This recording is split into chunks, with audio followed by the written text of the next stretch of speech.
ever feel like personal finance is kind of like, um, well, a bit of a maze. Like we know we should be like doing something with our money, but actually figuring out the right thing to do. It feels almost impossible sometimes. Yeah, it's super easy to get lost in all the noise, right? Yeah. Especially with so much info out there, it's Yeah. hard to know where to even begin. Right, exactly. It's like every single person and their dog has a so-called secret to get rich quick. But today we're kind of ditching those get rich quick schemes. We're doing a deep dive into something different, something more like foundational. We're going to be talking about this book, I Will Teach You to Be Rich. Ah, yeah, by Ramit Sethi, a classic. Yeah, yeah. It's all about building a solid foundation for your finances. No like magic tricks or anything like that. Yeah, I love that. It's all about mastering those fundamentals, right? Kind Yeah. of like, when you're building a house, you got to make sure that foundation is rock solid before you even think about like adding that fancy jacuzzi. Exactly. Exactly. It's all about those like strong financial building blocks. And one of the biggest ones, the ones people have a lot of questions about, is credit cards. Yeah. Honestly, just thinking back to when I was like younger, the way people talked about credit cards, you'd think they were like cursed or something. Oh, for sure. It's like kind of shocking how much fear and shame is like surrounding this whole credit card thing. Right. Like there was this one study that said people are actually more willing to talk about their sex lives than they are about their credit card debt. Wait, really? Are you serious? You're kidding, right? I'm not kidding. I'm totally serious. It's crazy, right? Yeah. But it's like this taboo topic or something. But Sethi, he's saying that's exactly why we got to talk about it. Okay, yeah. That makes a lot of sense. He wants us to like stop avoiding it and actually understand how credit works. Right. Makes sense. But, I mean, this might sound like a dumb question, but aren't credit cards like, well, kind of evil? I mean, come Yeah. on. All that debt and all that interest, that can't be good. See, that's exactly where Sethi challenges that, like conventional thinking. Mm. He's saying that credit cards are just tools. It's like, imagine my grandpa's old toolbox. He had a hammer, a screwdriver, a saw, all that good stuff, right? I'm following. Used correctly, it helped him build like Mm. the most amazing things. But in the wrong hands, well, you can end up with like a smashed thumb Yeah. or even worse. Okay, I see where you're going with this. So credit cards are kind of like what, like a power tool for your finances. Like you need to know how to use them or else you're going to like accidentally saw your finances in half. Exactly. You got it. Yeah. And that's like exactly what we're going to be talking about today, learning how to actually use this power tool to our advantage. So how do we like bridge that gap? Going from being kind of scared of credit cards to actually like using them to our advantage. Like how do we use them as a financial like power tool? Well, Sethi, he breaks it down into what he calls these like 6 commandments of credit cards. Six commandments. Okay, that sounds kind of intense. Like, are we gonna like carve these into a stone tablet or something? Right. Well, they're not like arbitrary rules. They're all about like building that solid credit history and then like really maximizing your financial advantage. Okay, I'm intrigued. So give me like, I don't know, the Spark Notes version of these 6 commandments. Okay, so the first one, and honestly, probably the most important one, is you always pay your balance in full every single month. Like that's it. Okay. That one habit, like that's the cornerstone of like responsible credit card use. Yeah. Yeah, no, that makes sense. I mean, that's how you avoid those like crazy interest charges, right? Exactly. That's like the number one thing. Think about it this way. Imagine you put like $5,000 on your credit card, which, it happens. Yeah. And let's say you've got a 14% APR. You're trying to be good. You're paying the minimum every month. But here's the thing. You end up paying almost as much interest over time as you did for like the original purchase. Oh, wow. It's like buying everything twice. Ouch. Yeah, that's not good. Okay, so pay your balance in full. Got it. What about commandment number 2? What's next? Negotiate. Don't be afraid to just like pick up the phone, call your credit card company, and haggle. Wait, hold on. You can actually negotiate with credit card I mean, companies. 100%. You have way more power than you think. And the best part is Sethi actually gives you like word for word scripts in his book. Like he tells you exactly what to say. No way. He actually says that you can like potentially save thousands of dollars in interest payments over time by just like negotiating a lower APR on your existing cards. Okay. So I'm starting to see how those seemingly small wins can add up to be actually a really big deal. Oh, yeah, absolutely. Okay. What else does Sethi recommend? So another thing he talks about is like playing the long game with your credit history. Okay. So like keeping your oldest credit cards open, even if you don't really use them very often. So like that old credit card I got back in like college, I shouldn't close that. Probably not. I mean, having a long credit history, it shows lenders that you're responsible, you're reliable. Okay. And actually, like, contrary to what a lot of people think, having multiple credit cards, as long as you're using them responsibly, it can actually boost your credit score. So, Just, don't get tempted to overspend, obviously. yeah. Sethi, he recommends maybe putting like a small recurring subscription on there or something, just to keep it active. Okay, yeah, that's a good idea. That's really smart. What about those like credit limit increases? They always try to like tempt you with those. Right. So that actually brings us to commandment number 5. Yeah. Request those credit limit increases. Really? Yeah, it might seem kind of counterintuitive, but like a higher credit limit can actually improve your credit utilization ratio, Okay. which basically is like a key factor in your credit score. So even if like my spending stays the same, but I have a higher credit limit, I look like less of a risk to borrow money. Exactly. Like you got it. Now, for the really fun part, commandment number 6. Sethi wants you to leverage those like secret credit card perks. Oh yeah, those little like hidden gems. Okay, those are fun. I used my credit card points to get like a free flight to Chicago. It was awesome. Exactly. So you can get like free travel, cash back, purchase protection, even concierge services. And like Sethi is a master at this stuff. He actually like booked his entire honeymoon, this luxury honeymoon to Dubai using credit card points. Oh wow. Okay. I had no idea you could do all that. That's amazing. Talk about like really making your credit work for you. But okay, but what about, I mean, we have to talk about this, right? Like what about all those horror stories you hear about credit card debt? Right, right. Yeah. And that's where things can get a little tricky because even with the best intentions, debt can happen, Yeah. right? But Sethi, he's saying it's not about like living in fear of this debt. It's more about understanding like the psychology behind it and having a plan to actually, tackle it head on.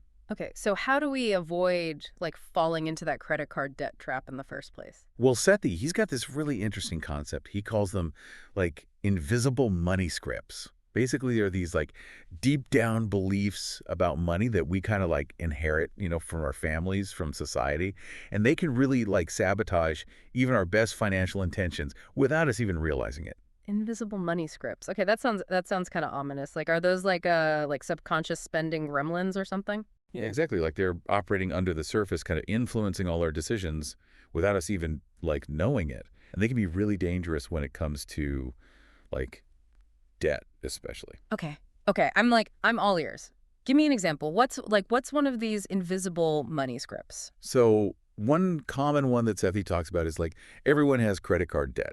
It's no big deal. Okay. Which, yeah, it seems harmless enough, right? Yeah. But it's that kind of thinking that can keep people like stuck in this cycle of debt for years and years. Wow. Yeah.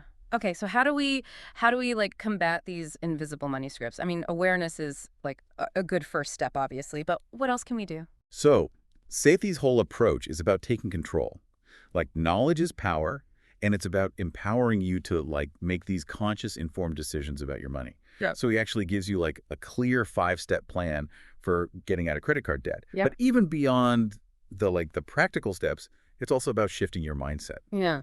you know. So it's about like tackling both the practical and the emotional side of debt, it sounds like. So it's about like tackling both the practical and the emotional side of debt, it sounds like. Yeah, exactly. It's like, you got to deal with both, right?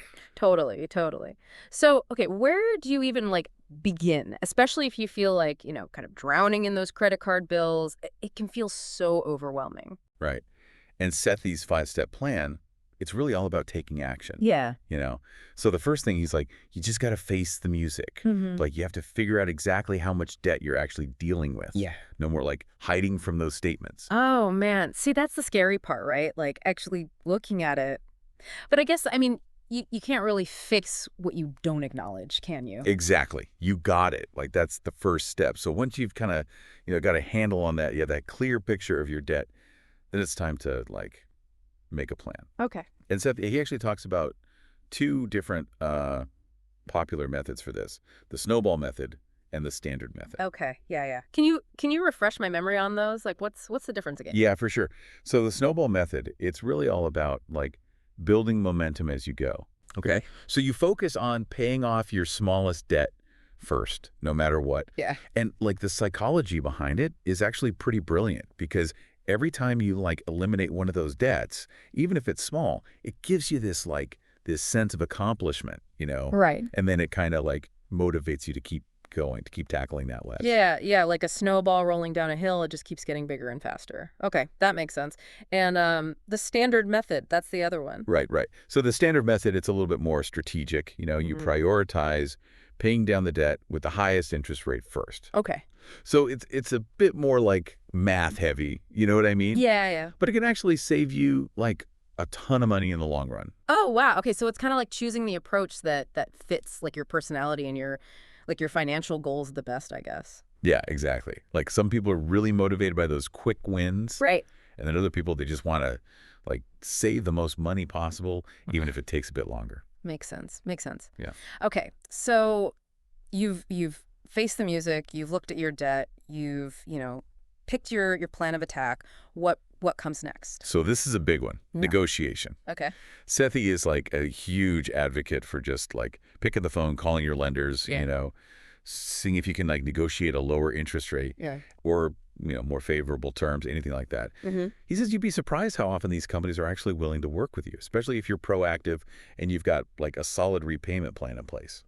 Yeah, I guess, the worst they can say is no, right? Exactly. That's what I always say. Like, what's the harm in asking, right? And even like a small reduction in your interest rate, it can make a huge difference down the road. So then, let's see. Okay, this is the real talk part. Finding the money. Right. Like, you got to find the money to actually pay down that debt. Right. And, that could be a really big hurdle for a lot of people. Oh, yeah, for sure. For sure. It's easy to, say, oh, just pay more. But actually finding that extra cash, that's a whole other challenge. It is. It is. And, Sethi really stresses the importance of things like budgeting, cutting those unnecessary expenses, even like exploring ways to maybe increase your income a little bit. Yeah. But he really emphasizes that this isn't about deprivation. It's more about like making those really conscious choices about where your money is going and, making sure it's aligned with what you actually value. Yeah, making your money work harder for you. Yes. And making sure, what you're spending it on, really aligns with your values. Okay, I love that. And then, okay, last step, Sethi's 5-step plan. Ready? Yeah, hit me. Take action. Okay. Seriously. He says that so many people, they get stuck in this, analysis paralysis. Okay. They're overthinking it, they're researching, but they never actually do anything. So he's like, pick a plan, make that commitment, and then start making some progress, even if it's just a little bit at a time. Yeah. Yeah, I love that. Don't let perfection be the enemy of progress. Just start. Exactly. And that's like the beauty of Sethi's whole approach. He takes these like really big, overwhelming, kind of scary financial challenges, and he breaks them down into these really like manageable steps. Yeah. He shows you that like anyone, it doesn't matter your income or like where you come from, you can totally take control of your money. Yeah. You can build a richer life for yourself. Man, this whole deep dive has been a total eye-opener, honestly. It's amazing, just hearing about how much our mindset and those invisible money scripts, how much they actually influence all those financial decisions we make without us even realizing it, Right. I don't know about you, but I'm feeling a lot more empowered to actually tackle my finances head on now. Yes, that's what it's all about. Remember, knowledge is power. Mm. So like the more you understand about your personal finances, the more you know, the better choices you're going to make. Right. Right. Okay. So if our listeners want to learn more about, taking control of their finances, building that solid foundation we talked about, is I Will Teach You to Be Rich. Mhm. Is that the playbook to go to? 100%. Like that's the one. And just, remember, it's a journey, right? It's not like this crazy sprint to the finish line. Take your time, celebrate all those little wins along the way, and don't be afraid to ask for help if you need it. Love that. Such great advice. And on that note, I think that about wraps up our deep dive for today, right? Yeah. Until next time. Yes. And to all our amazing listeners out there, we hope you found this deep dive really insightful and helpful. And you know what? Go out there and conquer those finances. You got this.